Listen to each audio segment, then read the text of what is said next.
tak pelajar prestasi, jujur dan mandiri, santun kata dan budaya, bersatu kita berbagi, memulihkan negeri ini untuk meraih prestasi, dan tetap saling menjaga untuk meraih prestasi.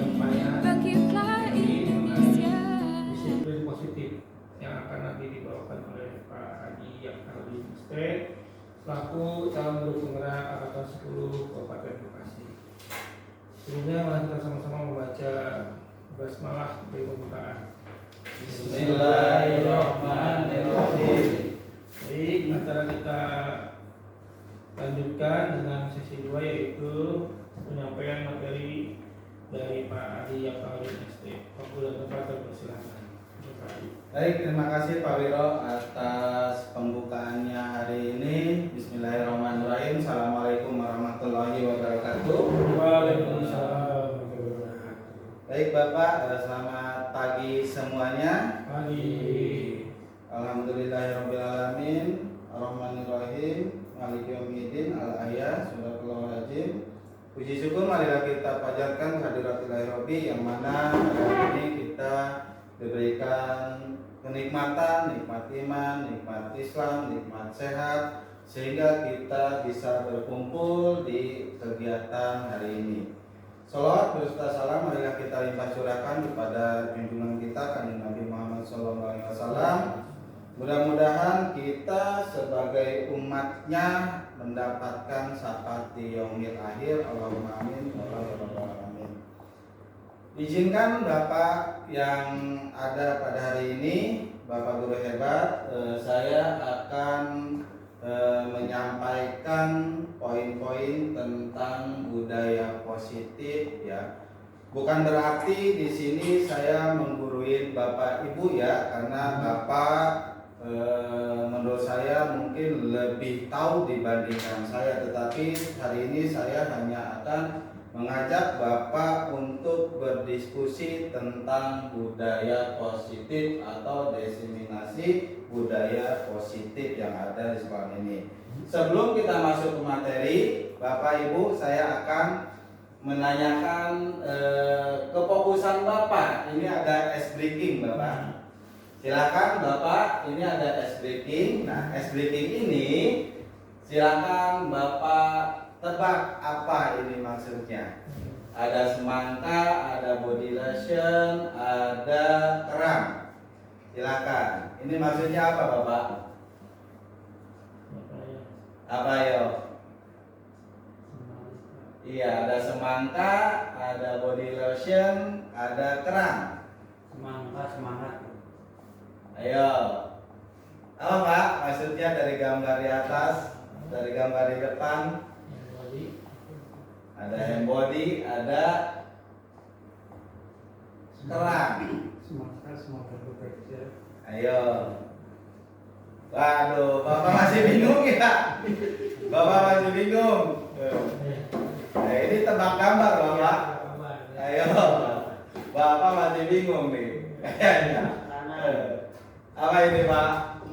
Semangka, hand body, sama kerang. Iya, betul. Ayo. Apa Pak? Semangka, terus hand body, sama kerang. Apa itu Bu? Jawab Bu. Tebak-tebakan. Semangat.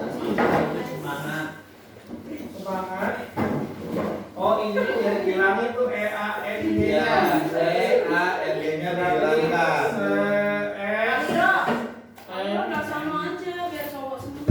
SM. Apa itu? SMK, ini SMK.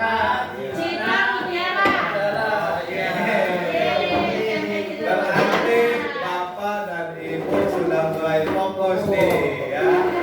SMK Citra Mutiara. Oke, luar biasa. Oke, terima kasih. Selanjutnya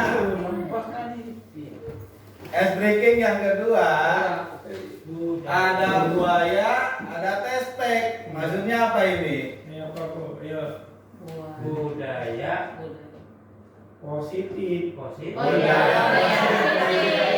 Iya. Luar biasa. Ini kos ya. Positif lagi kayaknya. Iya, budaya positif, betul. Berarti Bapak dan Ibu sudah mulai fokus ya, dan sudah fokus karena sangat gampang sekali ya untuk menebak gambar yang ada di sini. Oke, selanjutnya, nah ini Bapak dan Ibu, bukan berarti saya menggurui ya Bapak Ibu, mohon maaf karena Ibu dan Bapak mungkin lebih berpengalaman dibandingkan saya. Di sini saya hanya mendefinisi pemahaman dan penerapan yang sudah saya dapatkan di CGP ya, di Jalan Guru Penggerak yang ada di Kabupaten Bekasi. Baik Bapak dan Ibu, sebelum kita mulai ke budaya positif, kita terlebih dahulu flashback ya terhadap profesi kita. Jadi kita adalah sebagai guru ya, berarti menurut Ki Hajar Dewantara guru itu adalah menuntun, berarti ya Bapak Ibu. Tugasnya itu adalah menuntun, mengantarkan murid-murid kita untuk mencapai kesejahteraan dan cita-cita yang setinggi-tingginya, baik dapat diterima di lingkungan masyarakat. Itu adalah pemaparan dari Ki Hajar Dewantara. Artinya kita menjadi sebagai guru itu bukan sebagai pekerja, tetapi emang muncul dari dalam hati kita untuk menjadi seorang guru, karena tidak semua manusia dapat menjadi seorang guru atau pengajar. Jadi emang benar-benar muncul dari hati nurani kita. Karena kalau kita memilih ya tidak menjadi guru, ya kalau memilih untuk mendapatkan income yang besar, mungkin kita tidak menjadi guru. Ya, tetapi ya karena panggilan hati kita, naluri kita, sehingga kita ingin menyampaikan pengetahuan yang kita miliki untuk ditransferkan kepada anak-anak kita sehingga bisa bermanfaat untuk anak-anak kita. Itu tujuan dari seorang guru. Saya yakin semua Bapak Ibu pasti memiliki pemikiran yang sama. Nah, Ki Hajar Dewantara pun sama, seperti itu memaparkannya terhadap kita sebagai seorang guru. Baik Bapak Ibu, di sini adalah tugas saya Ibu, aksi nyata ini, diseminasi pemahaman, pengalaman dan penerapan budaya positif. Kebetulan saya termasuk dari CGP Angkatan 10 di Kabupaten Bekasi. Oke, lanjut. Oke, Bapak Ibu, tujuan diseminasi budaya positif. Yang pertama yaitu memahami konsep pendidikan menurut Ki Hajar Dewantara dihubungkan dengan konsep budaya positif di lingkungan sekolah yang berpihak pada murid. Yang selanjutnya yaitu melakukan evaluasi, refleksi tentang praktik disiplin dalam pendidikan di Indonesia secara umum untuk mendapatkan pemahaman baru tentang konsep disiplin positif untuk menciptakan murid dengan profil belajar Pancasila. Yang selanjutnya, tujuan yang ketiga yaitu memahami peran sebagai guru untuk membangun budaya positif dengan menerapkan konsep disiplin positif dalam berinteraksi dengan murid. Nah, ini adalah tujuan dari penerapan yang sudah dilakukan. Yang selanjutnya yaitu budaya positif. Budaya positif adalah nilai-nilai, keyakinan-keyakinan dan kebiasaan-kebiasaan di sekolah yang berpihak pada murid agar murid dapat berkembang menjadi pribadi yang kritis, penghormat dan bertanggung jawab. Nah, berarti itu semua tujuan kita ya Bapak Ibu. Oke, selanjutnya Mari berdiskusi. Oke. Yang pertama, Bapak Ibu, apakah Bapak Ibu setuju tentang yang pertama, hukuman dapat mendisiplinkan anak. Yang kedua, pemberian hukuman dengan hal positif seperti membaca buku di luar kelas atau membersihkan halaman sekolah dapat meningkatkan kedisiplinan murid atau sekolah. Yang ketiga, memberikan penghargaan seperti pujian, pemberian hadiah itu dapat meningkatkan motivasi belajar anak. Pertanyaannya, mari berdiskusi. Silakan Bapak Ibu tulis di kertas ini untuk menjawab pertanyaan di depan. Mangga. Menurut Bapak Ibu, boleh 3, boleh semuanya, bebas Bapak Ibu. Kalau bisa sih 3-3-nya. Ini menurut Bapak dan Ibu. Berarti jawabannya setuju tidak setuju? Jawabannya Alasan atau tidak? iya. Alasannya silahkan disampaikan. Iya kan? Karena kita tahu Bapak Ibu menghukum, apakah hukuman itu salah satu bentuk mendisiplinkan siswa menurut Bapak dan Ibu bagaimana? Terus pemberian hukuman hal positif seperti membaca buku di luar kelas, membersihkan halaman, apakah itu bisa meningkatkan disiplin siswa juga? Yang selanjutnya memberikan penghargaan reward terhadap murid itu bisa meningkatkan motivasi siswa untuk belajar. Itu Bapak Ibu. Silakan memberikan komentarnya.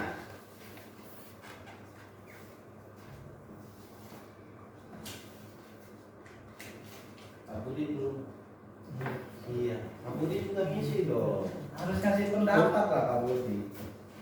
Ada benernya. Ada. Oh, siap. Oke. Ini nanti kaitannya tentang segitiga restitusi dan 5 teori kontrol Bapak Ibu. Nanti akan kita bahas. Kita diskusikan.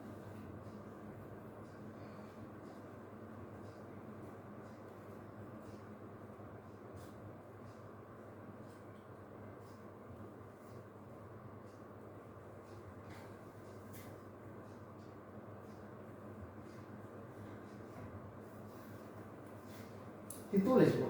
Tulis dong Pak. Tulislah.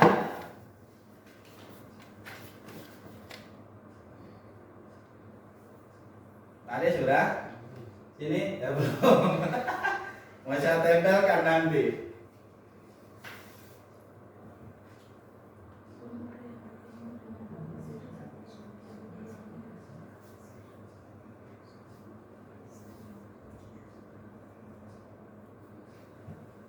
Nah, ini saya tempel. Ya nggak apa-apa, saya tempel sini. Oke, Bu Ruby sudah. Saya tempel sambil kita ngobrol.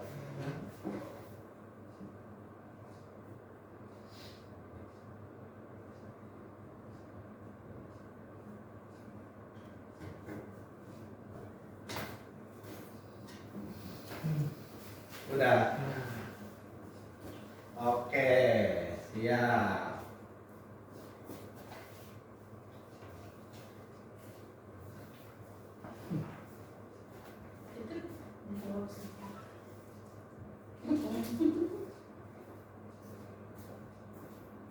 Oke, Bu Ruby, Ya, siap. silakan menurut Bu Ruby bagaimana poin pertama hukuman dapat mendisiplinkan anak.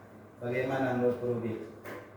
Apakah hal tersebut termasuk pada mendisiplinkan atau ada pendapat lain selain hukuman? Kalau menurut saya tidak melulu soal hukuman, tapi kita ada keseimbangan antara reward and punishment. Jadi ketika ada reward atau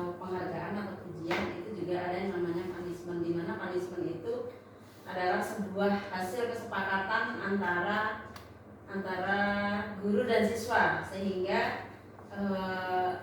itu bukan sebagai sebuah hukuman tapi sebuah tanggung jawab atas apa yang dilakukan. Jadi sebuah kesepakatan Pak. Misalnya nanti saya ketika tidak tiket saya akan melakukan ini, itu kesepakatan yang memang sudah dibuat bersama. Oke, luar biasa. Terima kasih. Ada lagi yang mau memberikan tanggapan? Bu Pita, silakan memberikan tanggapan. Sudah diwakili Bu Ruby. Sudah diborong semua sama Bu Ruby ya. Oke, luar biasa ya. Berarti konsekuensi berarti ya, hukuman untuk mendisiplinkan anak itu adalah sebuah konsekuensi. Baik. Ya, mungkin nanti setelah Bapak dan Ibu mempelajari yang selanjutnya, pemikiran Bapak Ibu tentang hukuman, konsekuensi itu akan berbeda. Bisa jadi terbalik, ya, yang disebut dengan konsekuensi, hukuman dan sebagainya. Mudah-mudahan kedepannya kita tidak menerapkan hal itu di sekolah kita. Kalau saya itu tadi ya Pak ya, Ya, nggak ada yang setuju. nggak ada ya. Nggak ada. Oke, sini Pak itunya Pak. Nih. Kenapa tidak setuju Pak? Ya. Silakan. Nah, tadi dicoba dibuka. Siap. Nah, Oke, saya kembalikan. hukuman dapat mendisiplinkan anak. Anak itu kesalahannya dilihat dari segi apa dulu? Oke. Apakah benar itu kesalahan anak? Betul. Karena perlu didisiplinkan atau enggak? Nah, kan? Tuh, satu. Terus yang kedua, pemberian hukuman dengan hal positif seperti membaca buku di luar kelas ya. Ya. Sekarang kan ada nggak aturannya, nggak boleh. Ya. Kita itu mengejas anak sampai anak tidak di dalam kelas. Oke. Ya kan? Ya. Betul. Nah, betul. Yang ketiga, memberikan penghargaan seperti itu. Nah, ini agak saya setuju. Ya. Toh walaupun dia agak salah sedikit, tapi diangkat sedikit lah. Jadi anak nanti motivasinya lebih tinggi. Siap. Seperti siap, itu. siap. Terima kasih untuk ini. Oke ya. Oke, topik budaya positif. Saya tempel ini dulu ya Pak. Nah, ini lumayan menarik ini pemantiknya. Oke, topik dalam budaya positif. Disiplin positif dan nilai-nilai kebajikan. Itu yang pertama yang akan kita bahas. Yang kedua, teori motivasi hukum dan penghargaan restitusi. Itu yang akan kita bahas. Dan yang kedua, yang ketiga yaitu keyakinan kelas. Yang keempat, kebutuhan dasar. Yang kelima, 5 posisi kontrol restitusi. Yang keenam adalah segitiga restitusi. Ini adalah topik pembahasan yang akan kita bahas tentang budaya positif yang perlu kita terapkan di sekolah kita, Bapak dan Ibu. Oke, yang selanjutnya, disiplin positif dan nilai-nilai kebajikan universal. Oke, Bapak dan Ibu, ini adalah ilustrasi. Kepalkan tangan atau cobalah buka. Oke, di sini lakukan kegiatan ini dengan salah satu teman. Tentukan peran sebagai A dan B. A sebagai orang yang menggenggam benda sangat penting bagi B, baginya, dan B sebagai orang berusaha membuka genggaman A. B akan mencoba dengan sekuat tenaga dan segala upaya untuk membuka tangan A selama kurang lebih 30 detik. Apa yang akan terjadi? Oke, kita kepalkan ilustrasinya, tangan kita. Terus si A-nya itu mencoba untuk membuka. Contoh misalkan Bu Pita mengepalkan tangan, yang sampingnya membuka. Silakan. Oke. Nah, apakah bisa dibuka atau tidak bisa? Ini teori kontrol Bapak Ibu. Apakah bisa dibuka atau tidak bisa? Tidak bisa. Nah, kenapa tidak bisa? Nah, mempertahankan. Jadi, sederhananya ketika kita mengendalikan siswa, murid, diri kita, itu tergantung diri kita sendiri yang mengendalikan. Apakah kita mau membukanya atau kita mempertahankannya, itu tergantung diri kita ya Bapak Ibu. Jadi ya emang tergantung kitanya. Apapun kegiatan di sekolah ini, sentralnya itu adalah kita, diri sendiri, bukan orang lain. Karena faktor intrinsiklah yang mengendalikan diri kita. bukan faktor ekstrinsik. Karena faktor ekstrinsik pasti pengaruhnya itu dari luar. Tadi punishment, hukuman, disiplin dan sebagainya itu adalah ekstrinsik. Nah, kita harapkan murid-murid kita itu memiliki kedisiplinan yang muncul dari dalam hati tanpa ada punishment dari kita sebagai guru. Karena kita yang mengendalikan semuanya. Oke Bapak Ibu, itu adalah coba lakukan. Itu adalah contoh ya, karena kita bisa mengendalikan diri kita juga bisa membuka diri kita untuk mengendalikan menghadapi situasi yang kita hadapi di masa yang akan datang. Baik Bapak Ibu, kita lanjut. Nah, ini ada pertanyaan, apakah akan membuka kepalan tangannya? Mengapa dan apa alasannya? Jadi ketika si A membuka kepalanya itu pasti dia itu memiliki alasan. Ya, saya harus membukanya. Ketika ditarik sama si B, saya harus membukanya. Kenapa? Karena punya alasan. Mungkin karena dekat, mungkin karena emang simpatik dan sebagainya, sehingga si A itu bisa membuka kepalan tangannya. Ada juga nih si A tetap mempertahankan kepalanya. Alasannya apa? Karena ingin mempertahankan nilai-nilai yang dimiliki oleh dirinya, seperti itu. Ya, ini suatu pertanyaan. Nah, dalam kegiatan ini sesungguhnya siapa yang memegang kendali atau kontrol untuk membuka atau menutup kepalan tangan? Berarti yang memegang kendali itu siapa Bapak Ibu? Diri sendiri. Kayak luar biasa Bapak Ibu ya. Terima kasih. Pas anak-anak gue. Emang ada seperti itu Bapak dan Ibu. Oke ya, ilustrasi guru mengontrol murid. Oke. Ini teori kontrol dari Dr. William Glasser. Ilustrasi guru mengontrol murid, pada dasarnya kita dapat memaksa murid untuk berbuat sesuatu jika murid tersebut memilih untuk tidak melakukannya.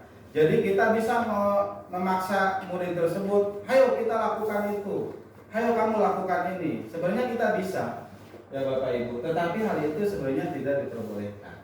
Betul ya. Hal demikian terjadi karena murid sedang mengizinkan dirinya dikontrol. Artinya ketika murid itu mau melaksanakan apa yang kita minta, berarti murid itu mengizinkan dirinya itu mau dikontrol oleh diri kita sebagai guru. Seperti itu ilustrasinya. Oke, yang kedua adalah ilustrasinya bahwa semua penguatan positif, efektif dan bermanfaat. Setuju? Bapak Ibu? Setuju enggak?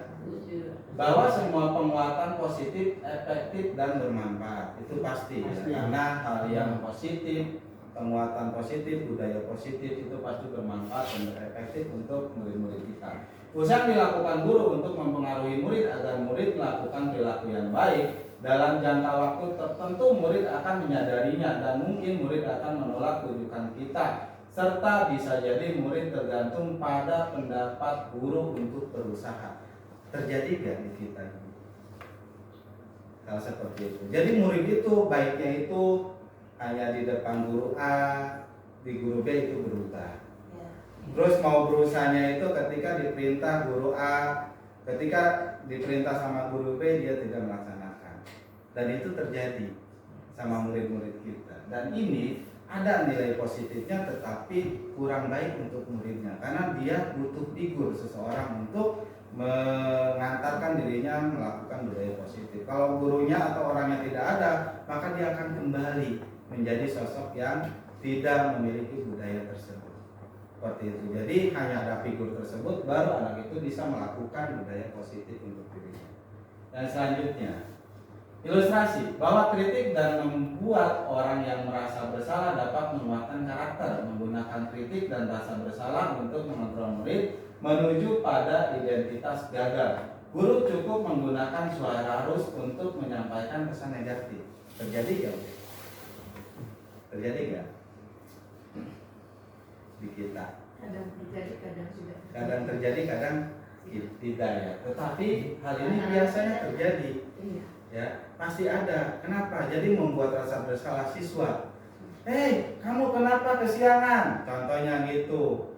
Iya Pak, saya telat. Kalau kamu kesiangan nanti Bapak ditegur kepala sekolah. Itu kan membuat merasa bersalah si siswa ya. Artinya kenanya ke hati bahwa siswa itu akan melakukan atau merasa oh dirinya itu salah. Gara-gara saya terlambat, yang piket itu ditegur kepala sekolah.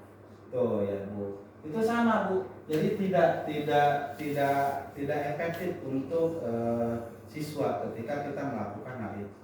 Karena dia akan terus, oh saya bersalah. Kalau perasaan feelnya hati siswa itu main ya, pasti dia akan melakukan, oh saya merasa bersalah dan bersalah, sehingga ya dia bisa jadi urung dan sebagainya ya, karena dia merasa bersalah seperti itu.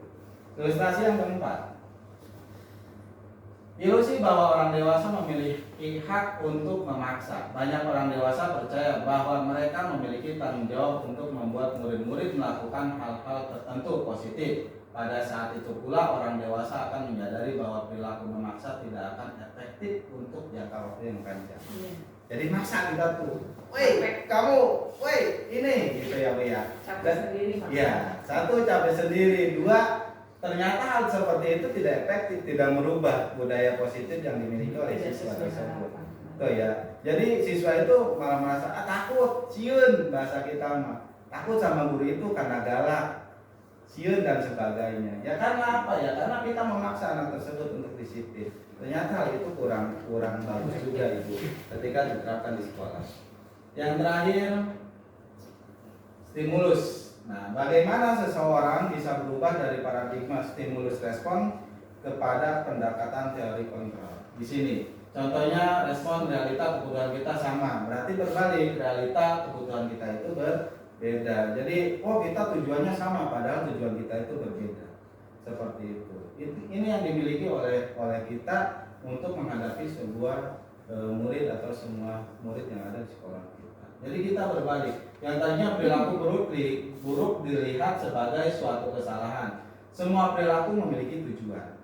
Ya, oh anak itu melakukan hal yang tidak baik, padahal dia itu memiliki tujuan.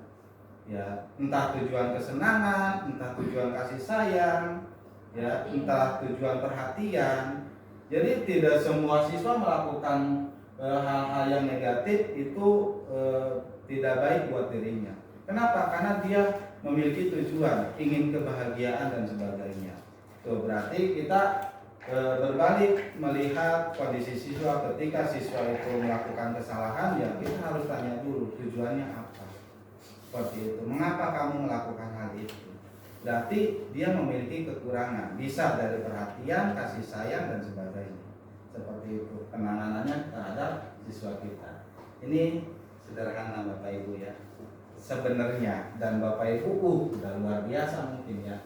Baik, selanjutnya disiplin. Kebanyakan orang akan menghubungkan kata disiplin dengan tata tertib. Oke ya, teratur dan kepatuhan pada peraturan. Kata disiplin juga sering dihubungkan dengan hukuman, padahal itu sungguh berbeda. Karena belajar tentang disiplin positif tidak harus dengan memberi hukuman. Justru itu adalah salah satu alternatif terakhir dan kalau perlu tidak digunakan sama sekali. Berarti kalau kita melakukan hukuman terhadap peserta didik kita ternyata itu kurang tepat ya Bapak Ibu. Ya, ternyata itu kurang tepat ya. Saya juga dulu tahu sendiri. Woi, kamu kesiangan, push up. Woi, kamu ini takol. Itu saya dulu. Tapi iya, lebih parah dari push up ya lakukan, Bu. Iya, benar itu. Saya termasuk orang yang sangat jahat terhadap murid saya itu, Bu. Ya karena ini, dulu saya berpikir seperti ini. Karena untuk disiplinkan anak itu kita kasih hukuman itu bisa mendisiplinkan anak. Ternyata itu bukan Bapak Ibu. Ya, karena anak itu punya alasan kenapa melakukan hal yang negatif seperti itu. Itu saya merasa berdosa Bapak Ibu. 5 tahun yang lalu atau 3 tahun yang lalu ya. Saya merasa berdosa Bapak Ibu. Ternyata hal itu akan diingat terus selama dia seumur hidup dia. Oh si bapak itu sudah menghukum saya push up. Oh si bapak itu sudah menghukum saya untuk lari dan sebagainya. Dan itu akan diingat terus sama siswa. Dia udah tua pun akan diingat. Itu ya akan dikenang. Kenapa? Karena kita salah. Gitu ya. Cara kita yang kurang tepat untuk mendisiplinkan siswa Bapak Ibu. berarti hukuman tidak boleh ya, no way sekarang. Mudah-mudahan itu bisa diterapkan di sekolah kita Bapak Ibu. Oke, selanjutnya makna kata disiplin.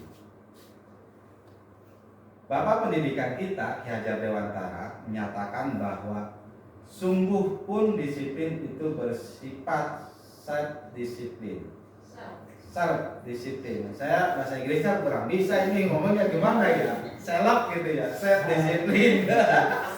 Iya, jadi kebanyakan makan mie kayak gini Bapak Ibu. Oke ya, yaitu kita sendiri yang mewajibkan kita dengan sekeras-kerasnya. Tetapi itu sama saja. Sebab jikalau kita tidak cakap melakukan self disiplin, wajiblah penguasa lain mendisiplinkan diri kita. Dan peraturan demikian itulah harus ada di dalam suasana yang merdeka. Ki Hajar Dewantara. Nah itu ya berarti self disiplin ya. Oke, selanjutnya makna kata disiplin. Tujuan disiplin menanamkan motivasi untuk menjadi orang yang mereka inginkan dan menghargai diri sendiri dengan nilai-nilai yang mereka percaya. Yang kedua, berperilaku baik dan berlandaskan nilai-nilai kebajikan karena mereka ingin menjadi orang yang menjunjung tinggi nilai yang mereka hargai untuk mencapai tujuan. Jadi munculnya semua dari dalam diri sendiri. Oke, selanjutnya. Berarti itu untuk siswa atau untuk guru? Untuk siswa dan guru Bapak. Ya, siswa melaksanakan, guru menuntun. Kita kan sebagai guru itu aktor. Ya kan, aktor. Kalau kita baik, wow saya malu sama Bapak itu orang ini. Jadi dia mengikuti aktor. Dulu saya nggak kepikiran sama itu Bapak Ibu ketika belum ikut CGP. Alhamdulillah CGP merubah pola pikir saya meskipun masih minim, belum maksimal. Ya, karena guru itu aktor, benar. Apapun yang dilakukan oleh guru, siswa akan mengikuti. Ingat sosing sulodo ing madya namun karsa teguri handayani. Itu saya baru hafal hari ini Bu. Kemarin saya belum tahu. Ya, alhamdulillah setelah saya mengikuti CGP saya menghafalkan itu dan mengingat-ingat. Ya, untuk apa tujuannya? Untuk mengingatkan diri saya sendiri bahwa saya adalah seorang pengajar yang harus bisa merealisasikan sebagai pengajar. Tuh ya, karena tugas kita itu berat Bapak Ibu. Ya, karena yang dilayani oleh kita itu manusia, bukan produk ya, tapi manusia. Jadi produknya itu memang harus maksimal, memiliki budaya positif agar mereka itu dapat diterima di masyarakat. Oke, Bapak Ibu, di sini ada nilai-nilai kebajikan universal. Oke, nilai kebajikan adalah sifat-sifat positif manusia yang merupakan tujuan mulia yang ingin dicapai setiap individu. Ini adalah nilai universal yang pertama. Jadi pasti setiap manusia memiliki tujuan yang mulia. Itu pasti. Yang kedua yaitu setiap perilaku atau perbuatan pasti memiliki suatu tujuan. Pasti setiap perilaku siswa kita ya pasti memiliki sebuah tujuan yang ingin dicapai oleh diri kita. Yang selanjutnya yaitu dengan mengaitkan nilai-nilai kebajikan yang diyakini seorang, maka motivasi intrinsiknya akan terbangun sehingga menggerakkan motivasi dari dalam untuk mencapai tujuan mulia yang diinginkan. Nah, jadi kita itu menginginkan murid-murid kita, termasuk saya pribadi itu munculnya itu budaya positif, faktornya itu dari intrinsik dari diri sendiri, bukan dari ekstrinsik dari luar. Karena ketika kita memiliki budaya positif yang muncul dari dalam hati kita, maka ekstrinsik itu tidak akan berpengaruh terhadap diri kita. Sehingga kita akan tetap melakukan budaya positif dan menerapkannya terhadap murid-murid kita Bapak Ibu. Oke, lanjut Bapak Ibu, jangan terlalu tegang Bapak Ibu, santai ya. Tegang lama Santai. Nah, ini nilai kebajikan universal. Ini tujuan dari pemerintah termasuk kita sebagai guru. Profil pelajar Pancasila. Kita berharap bahwa peserta didik kita bisa beriman, bertakwa kepada Tuhan Yang Maha Esa. Itu jelas. Yang kedua, mandiri. Itu jelas. Yang ketiga, bernalar kritis. Yang keempat, kreatif, gotong royong, dan berkebinekaan. Nah, ini adalah tujuan kita sebagai pengajar untuk murid-murid kita, dan mudah-mudahan murid-murid kita kedepannya memiliki kriteria keenam ini. Itu ya, sudah bernalar kritis, bisa gotong royong, kreatif, mandiri, berkebinekaan. Itu adalah tujuan kita sebagai pengajar. Bukan hanya kita, tetapi tujuan pemerintah juga seperti ini, Bapak Ibu. Lanjut Bapak Ibu. Oke, 9 pilar karakter. Cinta Tuhan dan segenap ciptaannya, kemandirian dan tanggung jawab, kejujuran dalam kurung amanah, hormat dan santun, dermawan, suka menolong dan gotong royong, percaya diri, kreatif dan pekerja keras, kepemimpinan dan keadilan, baik dan rendah hati, toleransi, kedamaian dan kesatuan. Ini adalah 9 karakter yang diharapkan oleh kita diterapkan kepada peserta didik kita atau murid-murid kita. Lanjut Bapak Ibu. Proyek nilai. Proyek nilai-nilai kebajikan. Peduli, rajin, integritas, rasa hormat. Itu adalah satu kesatuan. Keterus-terangan, keberanian, kebahagiaan, tanggung jawab. Kebersihan, kesantunan, keadilan, pengabdian. Komitmen, kreatif, baik hati, bijaksana. Belas kasih, semangat, kesetiaan, bersyukur, percaya diri, kedermawanan, berprinsip, toleransi, dan selanjutnya. Ini adalah proyek nilai-nilai kebajikan yang perlu dimunculkan dalam sekolah kita untuk murid-murid kita. Mudah-mudahan ini bisa berjalan dengan baik di masa depan, Bapak Ibu. Amin. Ya, selanjutnya ngantuk Bapak Ibu. Iya. Ngantuk Bapak Ibu. Sambil minum Bapak Ibu. Nah, teori motivasi. Nah, ini teori yang kedua, yaitu teori motivasi, hukuman dan penghargaan restitusi. Tadi yang di awal saya sampaikan. Oke ya. Selanjutnya teori motivasi perilaku, motivasi eksternal untuk menghindari ketidaknyamanan, hukuman untuk mendapatkan imbalan atau penghargaan dari orang lain. Nah, jadi perilaku manusia cenderung seperti ini Bapak Ibu. Jadi kita akan menghindar dari hukuman itu, takut sama kepala sekolah dihukum dan sebagainya. Nah, itu adalah pengaruh eksternal.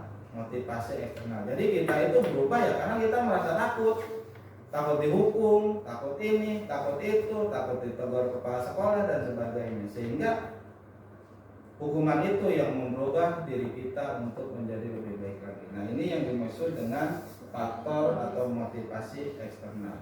Yang selanjutnya yaitu motivasi internal, untuk menjadi orang yang mereka inginkan dan menghargai diri sendiri dengan nilai-nilai yang mereka percaya.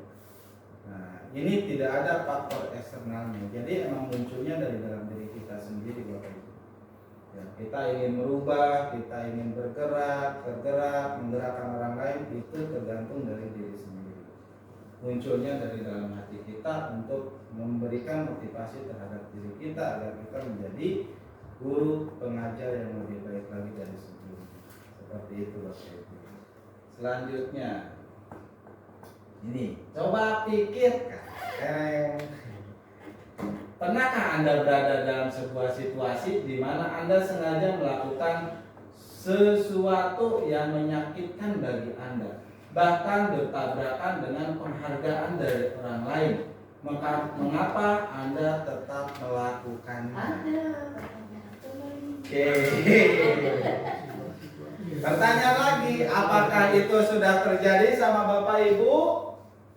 Hal seperti ini, apakah ibu berkorban untuk orang lain, tetapi kehormatan, harga diri Bapak Ibu itu dipertaruhkan, sehingga orang lain menilai Bapak Ibu itu kurang baik. Apakah pernah terjadi sama Bapak Ibu hal seperti ini? Orang lain Silahkan. saya apa-apa. Ya kan Bapak Ibu ini orang lain tuh. Mengapa Anda melakukan? Kenapa sih Ibu mengambil resiko seperti itu? Oke. Pak Wiro? Pernahkah Pak Wiro? Kita maksudnya menyakitkan buat kita. Menyakiti buat kita, diri kita, tetapi menguntungkan orang lain. Tetapi di situ, iya, tetapi di situ, ya kita itu dianggap kurang baik sama orang lain, tetapi orang lain itu diuntungkan oleh perilaku kita. Tuh. Bingung. Apa yang menjadi bingung Bapak Ibu? Pasti, saya percaya sama Bapak Ibu. Kita udah Pasti rela sudah. berkorban tapi tetap dinilai jelek gitu Pak. Iya, sama orang lain. Mungkin gini. Padahal orang lain itu diuntungkan oleh perilaku Mungkin gini, kita. sebetulnya itu kita yang ngerjain, tapi karena dia yang ini tampil, jadi dia yang Yang dapat nilainya. Bisa biar seperti aja lah itu. kita nggak usah itu. Gitu. Iya, bisa seperti itu. Ini kan kompleks, luas. Silakan Iya, Bapak Ibu tuliskan. Contohnya ini Pak. Apa benar? Yang dikasih. Mengapa kita melakukannya? Pernah tidak Ibu melakukan Ya, hal itu? berarti berkorban buat orang lain. Iya, saya yakin semua. Ya Bapak Ibu pernah, pasti sama pernah. mengapa mau gitu? Mengapa Ibu mau melakukan, mau berkorban? Aku sayang dia. Karena Ibu cinta dia, Ibu sayang dia, atau apa? Tenang Bapak Ibu, pertanyaan sederhana. Iya, berkorban untuk orang lain. Tetapi Biasa siapa aja ya Pak? siapa aja bisa, kan Ibu yang alamin, ya. Nah, pengalaman Ibu itu dituangkan ke dalam sebuah tulisan. Silakan. Hitung-hitung gini aja Ibu, hitung-hitung ungkapan hati aja Ibu, undang-undang gitu. Wah, kayak ini. Gak apa-apa Ibu. Ya, curahan hati. Oke, agar Ibu lebih plong lagi dengan ganjaran yang Ibu miliki. Tuh, ngeblank aku apa Oke. ya? Masa Ibu nggak blank? Gak apa-apa Ibu, nanti saya tempel lagi di sana. Oke. Wih, Ruby. Oke. Gimana Bapak Ibu pengalamannya? Apakah ada yang mau memberikan pendapat? Pernah. Pernah. Nah, ini curhat nih. Silakan, Bu Ruby. Apa? Udah lama kok. Kalau saya sih yang lain dulu kali. Ya, yang lain silakan. Pak Darmadi, silakan. Masih kos. Pak Wiro, apa? Apa? Ayo siapa yang mau mencurahkan isi Kalau hatinya? saya sih begini, ketika saya melakukan sesuatu yang mungkin ya apapun itu, karena selalu saya menghadirkan prinsip bahwa manusia yang paling mulia adalah manusia yang paling banyak manfaatnya. Jadi ketika kita melakukan apapun, memang kita berusaha untuk memberikan Yang terbaik. manfaat kepada orang lain, dan saya tidak pernah berpikir apapun nanti responnya, mau baik mau buruk, yang penting kita melakukan hal kebaikan. Jadi prinsipnya karena memang balasan itu nanti dari Allah, saya karena melakukannya karena itu gitu. Sebenarnya aku mau kayak gitu. Kalau Intinya sama. Intinya sama. ya karena kalau yang lain karena memang ya bingung apa yang kita lakukan itu karena kenapa ya karena kita menghadirkan itu gitu. Yang penting kita melakukan yang terbaik lah. Nah, masalah nanti akan kembalinya seperti apa ya kita tidak memikirkan itu. Curhat. Oke, luar biasa. Ibu Iin, silakan mau komentar. Tidak apa-apa Ibu, silakan untuk mencurahkan pengalaman yang sudah terjadi sama Ibu. Ya itulah Ibu, figur-figur kita sebagai seorang guru. Ya, jadi emang apa yang kita lakukan, apa yang kita kerjakan untuk meningkatkan kompetensi, untuk meningkatkan murid-murid menjadi lebih baik lagi, ya itu kadang-kadang tidak ada penghargaan dari orang lain. Makanya di sini ada faktor intrinsik dan ekstrinsik. Jadi ya tetap semangat Ibu, ya meskipun hal itu menjumpai dan menghampiri diri kita, tetap kita harus semangat untuk meningkatkan, memperbaiki dan memberikan kualitas yang terbaik untuk murid-murid kita. Intinya segala sesuatu yang kita lakukan itu bukan karena manusia, tetapi lebih ke karena Allah aja. Siap, luar biasa. Kayak yang nggak terasa ya. Guru PAI SMK. Itu Kalau ada jamnya. ada Ibu, ada. Tenang, ada kepala sekolahnya Ibu. Kasihan banget SMP Bapak ini. Kenapa? Ya. Sudah dikasih hadiah, nggak usah dikasih hadiah, udah kan nggak ada tutup. Oke, baik Bapak Ibu. Sebagai seorang guru, saat Bapak Ibu hadir mengajar di kelas tepat waktu, motivasi apa yang mendasari tindakan Bapak Ibu? Itu pertanyaan pertama. Pertanyaannya susah. Iya. Pertanyaan yang kedua, apakah Bapak Ibu datang tepat waktu karena tidak ingin ditegur oleh atasan atau kepala sekolah? Pertanyaan yang ketiga, Bapak Ibu ingin mendapatkan pujian dari atasan Bapak Ibu dan mendapatkan penghargaan sebagai karyawan atau guru berprestasi. Yang selanjutnya, Bapak Ibu ingin menjadi orang yang menghargai waktu, menghargai diri Bapak Ibu, diri sendiri sebagai teladan bagi murid-murid Bapak Ibu, karena Bapak Ibu percaya tindakan Bapak Ibu sebagai guru akan dicontoh oleh murid-murid. Ini pilihan Bapak Ibu. Mau pilih yang mana? Paling bawah. Paling bawah mengenai diri sendiri. Apa alasannya? Iya.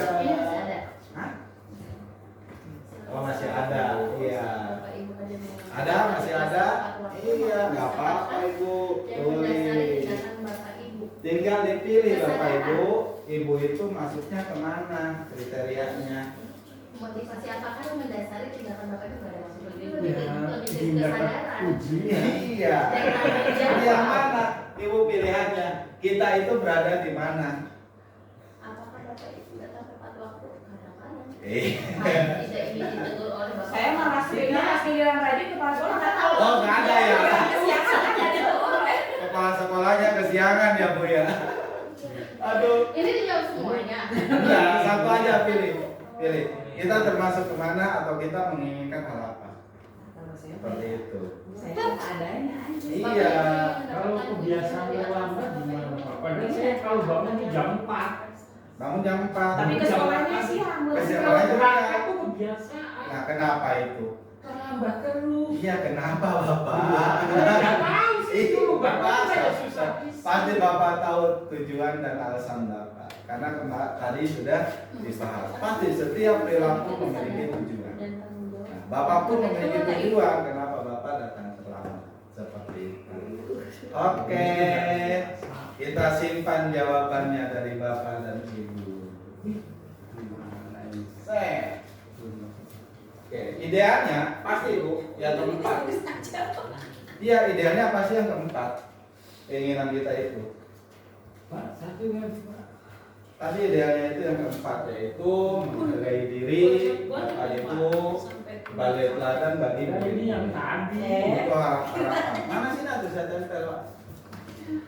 Oke, siap. Selamat satu ya dan Udah apa-apa. Ini udah juhur dia.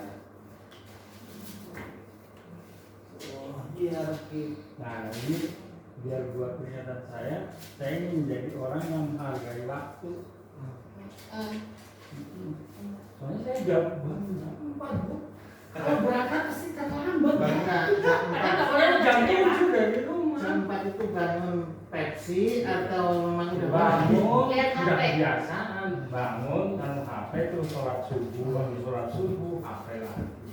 Nah itu HP-nya. Kalau belum lewat jam setengah nih, kalau belum lewat jam 7 Bu, anu jam setengah 7 lebih, ya di bawah jam 7 lah, itu baru mandi. Saya datang pagi tapi yang dari diri sendiri sebenarnya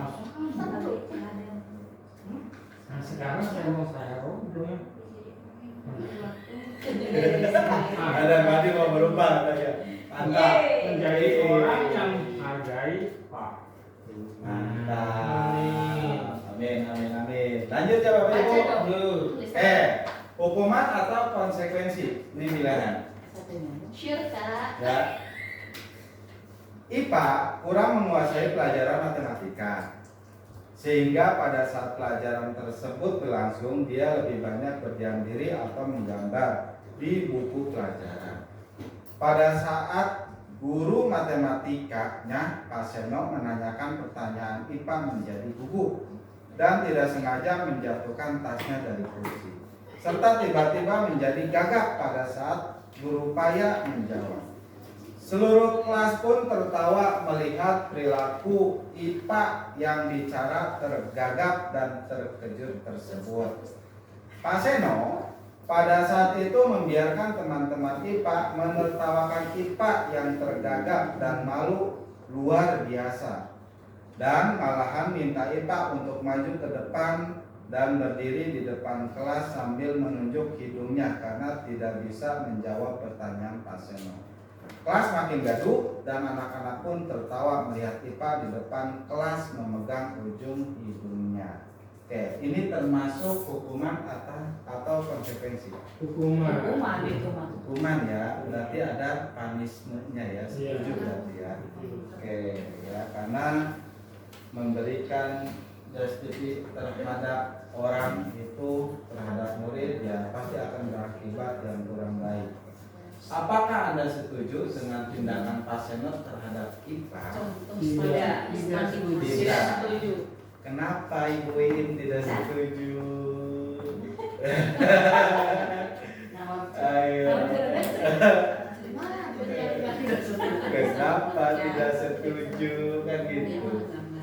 Ya, karena rata-rata pasti sudah tidak setuju, itu jawabannya. Nah, alasannya apa? Tindakan Pak Seno terhadap IPA adalah sebuah hukuman atau konsekuensi. Jelas konsekuensi. Mengapa?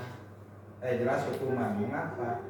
Pak Budi mau menambahkan? Seharusnya Pak Seno tidak melakukan perbuatan itu di dalam kelas sepengetahuan anak-anak. Oke, tepat sekali ya, luar biasa jawabannya. Seperti itu ya, harusnya Pak Seno panggil dulu anaknya, duduk bareng di ruangan, jangan di depan. Secara tidak langsung mempermalukan si Pak itu. Betul. Mentalnya jadi ini. Mentalnya jadi drop ya. Berarti ketika ada kasus seperti itu kita tidak boleh melakukan hal itu ya Bapak Ibu. Jangan ya.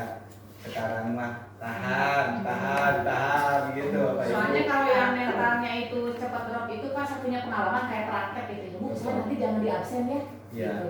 Jadi malu mungkin ya. Jadi dia sebelum itu udah konfirmasi malam-malam itu Bu saya jangan di absen praktek gitu kan. Padahal itu praktek sholat gitu. Iya, tetap aja ya jangan. Gitu. Jadi saya dari situ mikir, oh berarti memang benar-benar mentalnya dia nggak bisa gitu untuk tampil padahal secara berkelompok gitu. Betul. Saya tanya kenapa, saya nggak pernah sholat Bu. Sholatnya saya hanya Idul Fitri dan Idul Adha gitu. Jadi selama 5 waktu itu dia SMP loh, dia nggak sholat gitu. Waduh. Itu laki-laki, saya kaget gitu. Tugas guru agama. Makanya dari situ saya ngerti, oh ya Allah, padahal ini kan berkelompok ya nggak satu-satu gitu. Orang tuanya Ya, dilihat dari orang tuanya. gitu. Oke, ya berarti ya dari pengalaman Buin berarti ternyata tidak untuk menerapkan disiplin positif atau apalagi kewajiban anak sebagai umat muslim, ternyata ada anak yang tidak melakukan sama sekali. Ya itulah tugas kita mungkin ya untuk mengingatkan anak menjadi sayang terhadap dirinya untuk melaksanakan kewajiban yang harus dijalankan oleh anak tersebut. Oke, baik Bapak Ibu, ini perbedaan hukuman dan konsekuensi. Suatu yang menyakitkan harus terjadi, sesuatu harus terjadi. Oke ya, konsekuensi. Membuat anak sakit, fisik maupun hati untuk jangka waktu yang lama. Konsekuensi membuat anak merasa tidak nyaman dan jangka waktu. Ini adalah bahasa yang smart ya, yang sama. Terus anak membenci disiplin, anak menghargai disiplin. Paksaan, stimulus, tanggapan, mendorong anak menyakiti diri sendiri, mendorong anak agar mudah menyesuaikan diri. Nah ini adalah perbedaan antara hukuman dan konsekuensi. Nah, di sini ada contoh mencatat 100 kali di dalam buku kalimat. Saya tidak akan terlambat lagi karena terlambat ke sekolah. Itu adalah termasuk pada hukuman. Lari mengelilingi lapangan basket 2 kali karena terlambat hadir di sekolah. Itu termasuk juga hukuman. Menggantikan kertas tugas teman yang telah dicoret-coret. Itu adalah konsekuensi. Lari mengelilingi lapangan basket 2 kali karena terlambat 10 menit untuk pelajaran PJOK. Ini konsekuensi. Kenapa? Karena dalam proses pembelajaran PJOK, berarti bukan hukuman tetapi konsekuensi. Oke. Dihukum oleh penghargaan. Penghargaan maupun hukuman adalah cara-cara mengontrol perilaku seseorang yang menghancurkan potensi untuk pembelajaran yang sesungguhnya.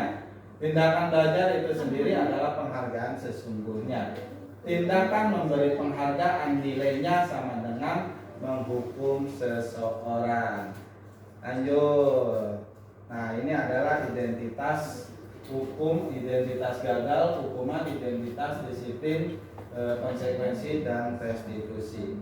Oke. Keyakinan kelas. Oke. Bapak Ibu sudah membuat keyakinan kelas? Baik, apa itu keyakinan kelas? Keyakinan kelas bersifat lebih akar dari peraturan yang lebih rinci dan konkret. Keyakinan kelas berupa pertanyaan-pertanyaan universal. Keyakinan kelas adalah pernyataan keyakinan kelas senantiasa dibuat dalam bentuk positif. Keyakinan kelas hendaknya tidak terlalu banyak sehingga mudah diingat dan dipahami oleh semua warga kelas. Keyakinan kelas sebaiknya sesuatu yang dapat diterapkan di lingkungan tersebut. Semua warga kelas hendaknya ikut berkontribusi dan pembuatan keyakinan kelas lewat kegiatan curah pendapat. Bersedia meninjau kembali keyakinan kelas dari waktu ke waktu. Keyakinan kelas adalah nilai-nilai positif yang diterapkan di dalam kelas. Itu anak-anak yang buat ya, murid-murid kita yang buat, kita hanya mendampingi saja agar murid tersebut tertib, rapi, disiplin dan sebagainya. Dari keyakinan murid tersebut lah terjadinya atau terwujudnya keyakinan kelas. Oke. Prosedur membuktikan keyakinan kelas. Ya, ada prosedurnya. Mempersilakan warga sekolah semuanya ya untuk membuat nilai-nilai positif ya. Seperti itu ya Bapak Ibu. Nah, keyakinan sekolah kelas selanjutnya bisa diletakkan di dinding kelas. Jadi setelah siswa itu yakin, baru siswa tersebut menerapkan di dinding. Oke, praktik keyakinan kelas ini yang sudah saya coba Bapak Ibu di kelas saya 11 TKR 1. Jadi anak semua menulis ingin seperti apa kelas ini. Anak tulis, terus termasuk juga kesepakatannya di tanda tangan. Oke. Ya, nah ini setelah respon murid ya Bapak Ibu. Setelah menyepakati kesepakatan kelas, suasana kelas menjadi lebih kondusif saat pelajaran berlangsung. Lingkungan kelas menjadi nyaman dan aman sehingga kegiatan belajar mengajar serta aktivitas yang lain tidak terganggu dan terhindar dari kejadian-kejadian yang bersifat negatif. Ini hasil dari refleksi murid atau respon murid Bapak Ibu. Oke, setelah dibuat keyakinan kelas. Refleksi saya saat kita mempersilahkan kepada murid usulan pendapat mengenai keyakinan kelas, rata-rata murid mengusulkan yang menurut mereka suka sehingga kita harus bisa untuk mengarahkan pendapat atau usulan mereka. Oke, rencana perbaikan untuk kedepannya mungkin bisa diarahkan ke dalam nilai-nilai universal, terutama tentang profil pelajar Pancasila. Oke, kebutuhan dasar manusia dan dunia berkualitas.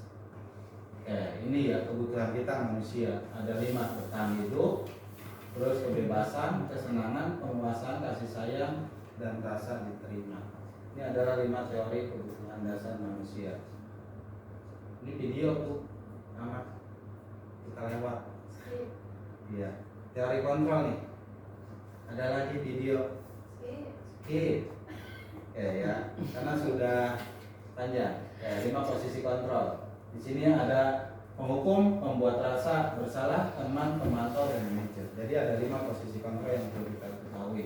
Yang pertama, kita sebagai guru apakah termasuk pada penghukum atau si pembuat merasa bersalah, atau teman dengan muridnya, atau pemantau, atau manajer. Posisi itu di mana?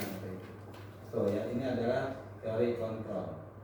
Oke, saya kecewa sekali dengan kamu, membuat orang merasa bersalah.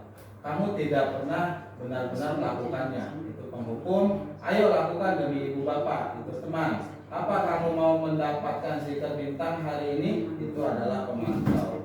Oke, segitiga restitusi. Oke, ada video lagi ibu. Kita skip.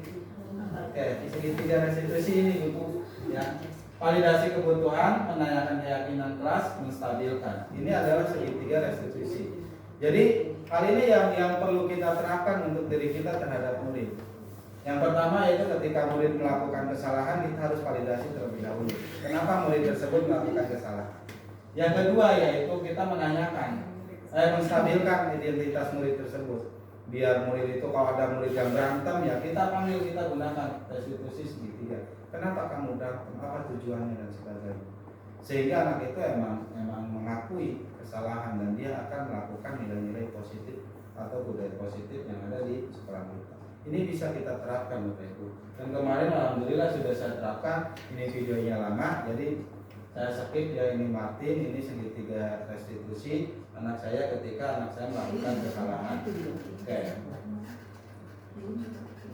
Refleksi CGRS. Saat kita akan melakukan praktik segitiga restitusi, kita membuat terlebih dahulu skenario yang akan ditagari dari siswa dan diusahakan memberikan pertanyaan-pertanyaan yang mudah dimengerti oleh siswa.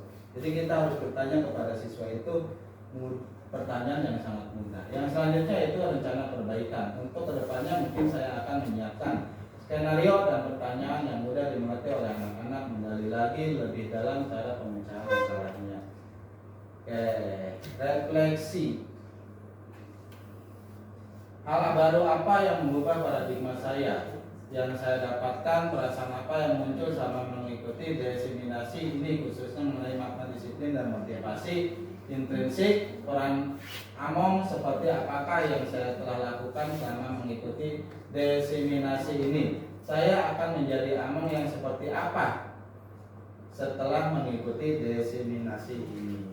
Silakan Bapak Ibu tulis lagi. Dikit lagi Bapak Ibu. Iya, dikit lagi Bapak Ibu. Ya, ini udah mau selesai Bapak Ibu. Mangga, kertasnya nanti dikumpulkan ke saya. Saya jawab perasaannya aja ya Pak. Iya, boleh Ibu. Jawab apa aja. Nih, apa perasaan yang muncul? Nih, mangga. Ini umpan balik. Ini udah mau selesai nih Bu. Suara penulis. Ini udah mau selesai. Iya, pemaparan yang saya sampaikan. Sambil minum Bapak Ibu, minum aja. Perasaan apa yang muncul selama mengikuti destinasi happy?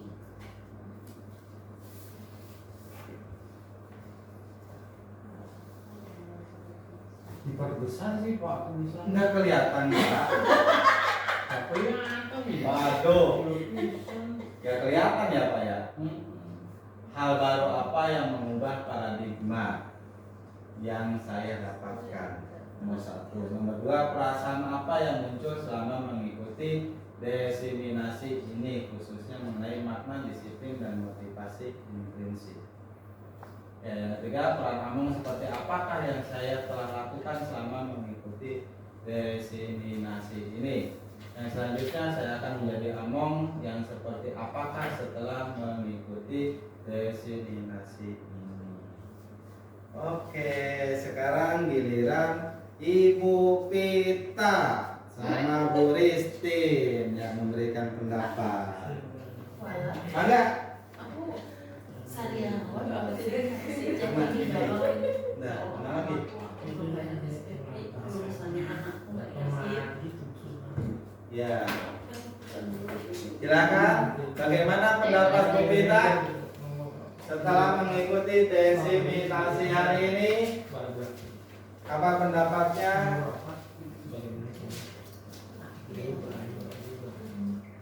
Dapat ilmu baru yang mungkin kedepannya itu diterapkan ke anak-anak, khususnya anak kelas saya gitu. Jadi mereka itu sekolah nggak takut kesiangan ya, takut dihukum, tapi karena lebih ke kesadaran, udah jam 7 nih, udah nyampe sekolah nih harusnya. Oke, siap, luar biasa. Bu Istin, apakah mau memberikan pendapat sama seperti ibu kita? Pak Darmadi mungkin? Belum. Pak Ade. Pak Ade? Bu Iin mungkin hasil bagaimana Intinya pendapatnya? bahwa menuntut ilmu itu merupakan kewajiban, Betul. kesadaran sendiri, dan memang kewajiban perintah jelas di dalam Al-Quran dan hadis. Oke, Masya luar biasa. Allah. Ini keinginan kalau diskusi kemarin itu apa Pak Ade?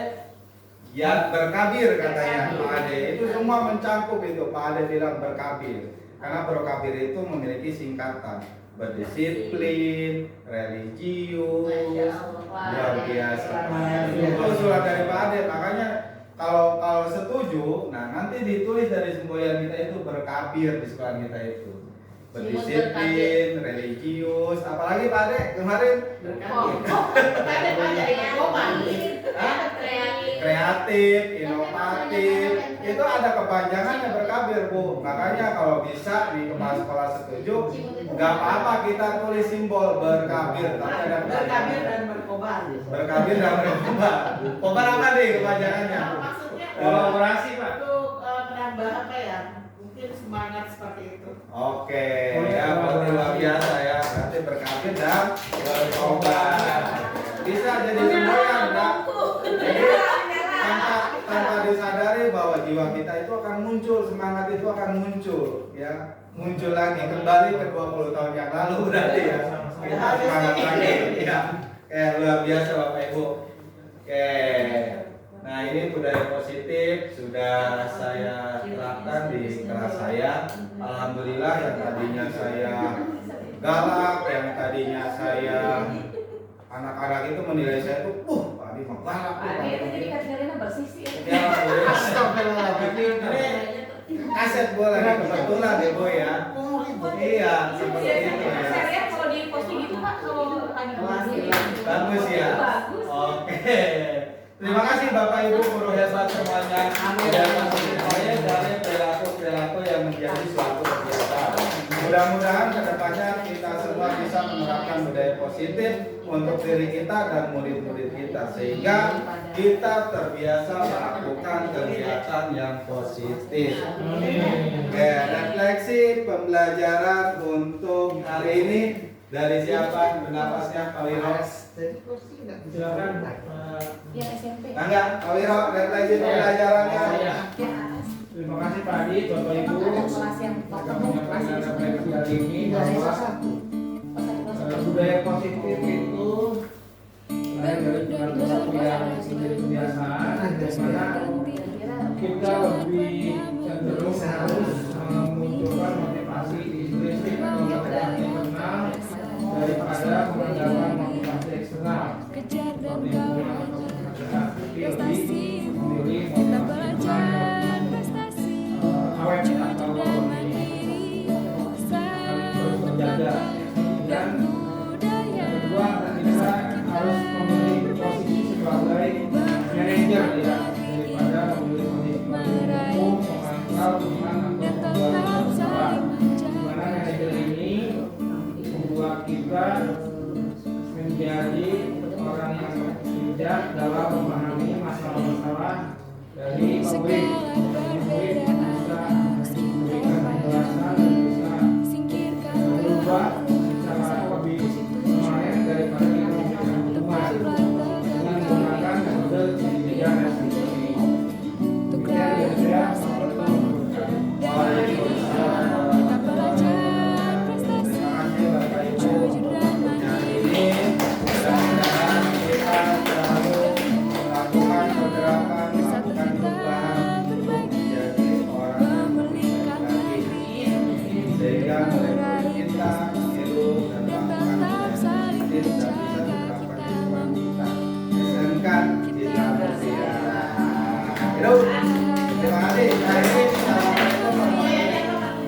SMK berkabir. berkali ya untuk memunculkan semangat kita. Baik, terima kasih untuk waktunya. Terima kasih Bapak Ibu guru hebat yang luar biasa menyempatkan waktu hari ini untuk berkolaborasi berdiskusi. Boleh kita ngobrol-ngobrol. Terima kasih. Saya akhiri. Assalamualaikum warahmatullahi wabarakatuh.